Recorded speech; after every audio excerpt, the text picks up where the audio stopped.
Bersiap, berdoa dimulai.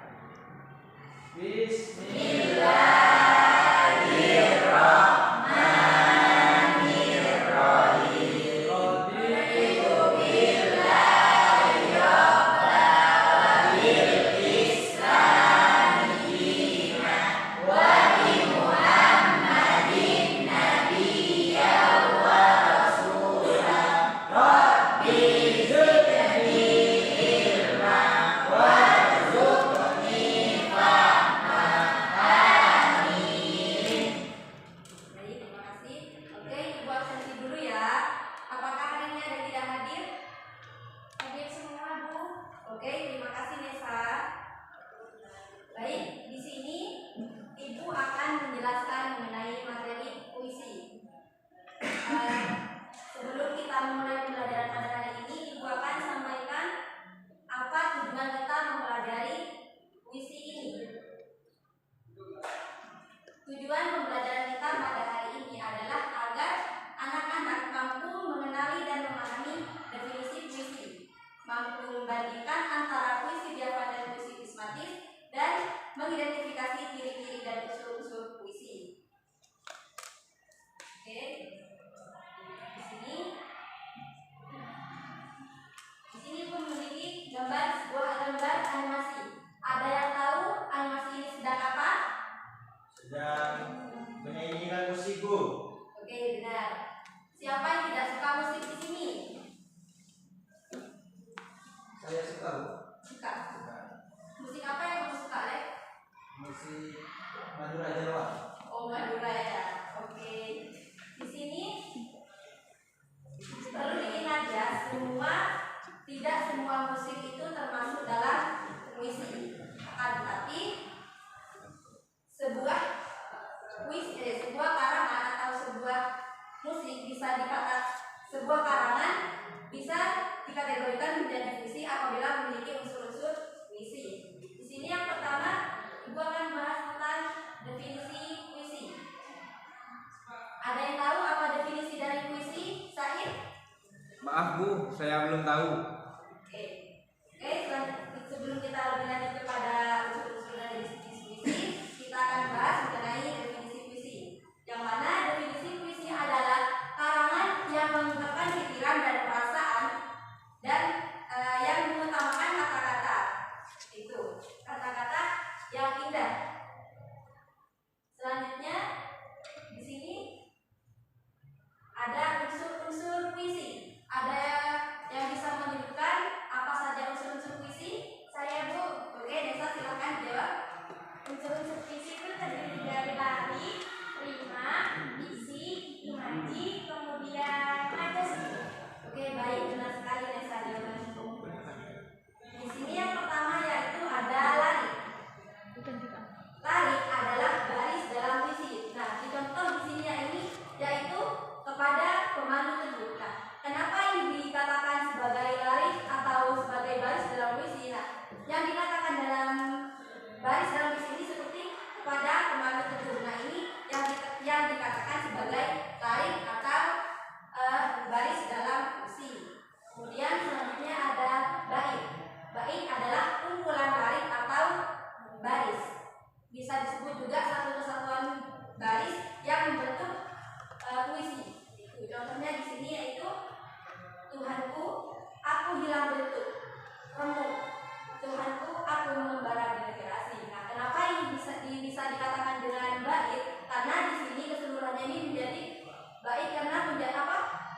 Merupakan kumpulan baris atau dari baris, kumpulan dari baris. Kumpulan dari baris. Kemudian selanjutnya ada rima. Yang mana rima di sini merupakan pengulangan bunyi atau yang ada di akhir. Contohnya di sini Tuhanku ku. Dalam temamu ini di sini juga ku ya. Nah, ini yang dimaksud dengan pengulangan bunyi atau rima. Itu. Kemudian selanjutnya di sini ada imaji. Yang mana imaji ini merupakan penggambaran yang melibatkan panca indera. Contohnya, aku masih menyebut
kita bisa bersua.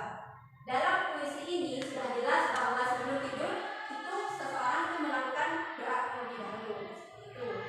Kemudian yang terakhir di sini ada puisi prismatis yang mana itu isinya sulit dipahami atau yang sering menggunakan bahasa riasan atau bahasa yang rumit.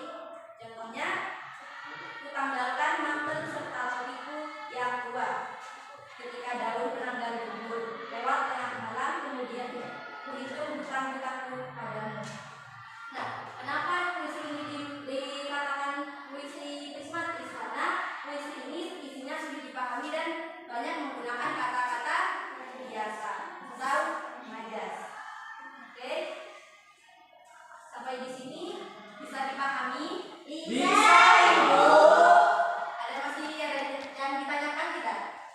Sebenarnya tidak ada Ibu. Gak ada. Oke, karena belajar kali ini telah selesai, Ibu kira belajarnya sampai di sini.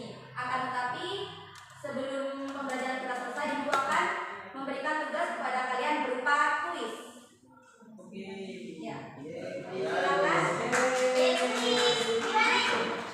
Ibu sudah kirim di grup kelas ya. Silakan buka link itu ya. Ibu kasih waktu 5 menit untuk mengerjakan. Saya sudah ada, Bu. Kemana nak? Bilang tadi jam 2 orang. Kok bisa? Sama temannya ada ya. Oke. Kita kerjakan. Silakan buka link yang sudah Ibu kirim ya. Ya, Bu. Hotspot ke temannya. Sebelum harus sekolah. Tidak boleh buka Google ya, tidak boleh. Ini, Bu. Kenapa nak? Pikir. Silakan. Gak mau lagi, Bu. Bagi ya, tidak boleh pilih.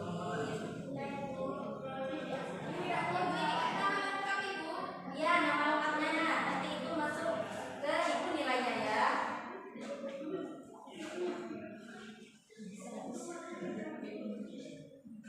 Bu, ini ambil sendiri, Bu. Ini ya tadi sendiri. Ya, makasih, Bu. Ya. Ani tidak mengerjakan. Hotspot ya. Tidak boleh pelit-pelit nah. Kita harus saling berbagi ya. Jadi jangan dong. Tidak boleh. Sudah ya, jangan rame. Silakan dikerjakan masing-masing.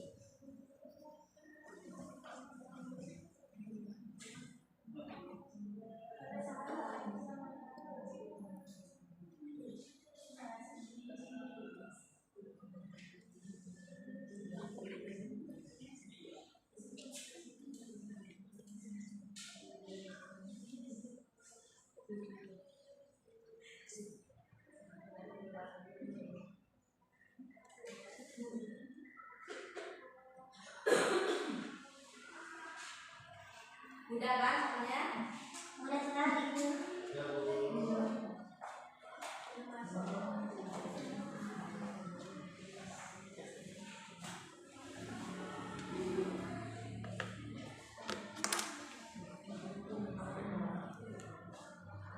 Bella bisa mengerjakan?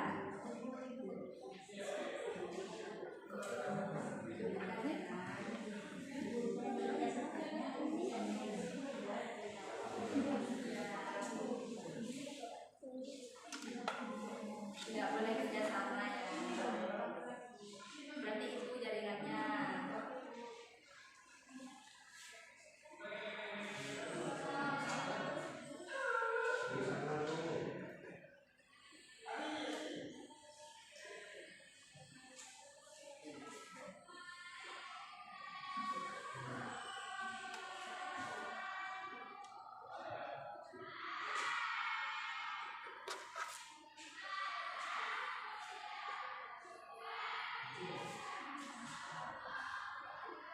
Fatima bisa? Mila bisa? Oke. Tapi nilai kalian itu masih nilai tugas ya.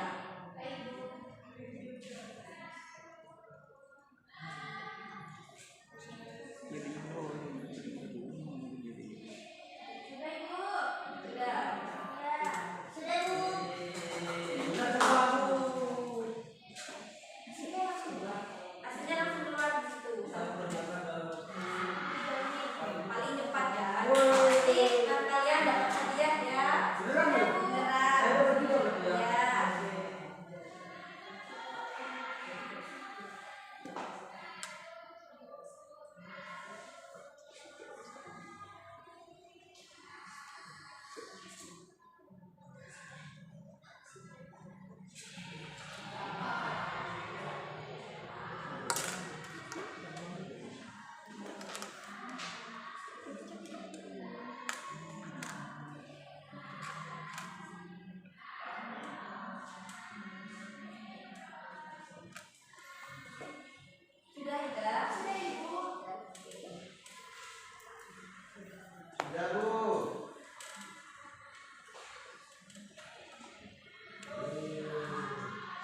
pembelajaran hari ini. Ya. Oke, baik teman-teman, dari apa yang disampaikan Bu Dewi di sini bisa saya simpulkan bahwasannya puisi adalah karya sastra yang mengungkapkan perasaan dan pikiran itu melalui bahasa yang indah dan bermakna. Puisi memiliki unsur intrinsik seperti tema, amanat, diksi, rima, irama. Sedangkan unsur ekstrinsiknya bisa dari sosial budaya atau sejarah. Tapi yang ibu jelaskan tadi dua jenis puisi juga diterapkan, yang ada puisi lohan dan puisi prismatis. Mungkin itu saja Bu. Yang kesimpulan yang bisa saya berikan. Tepat sekali.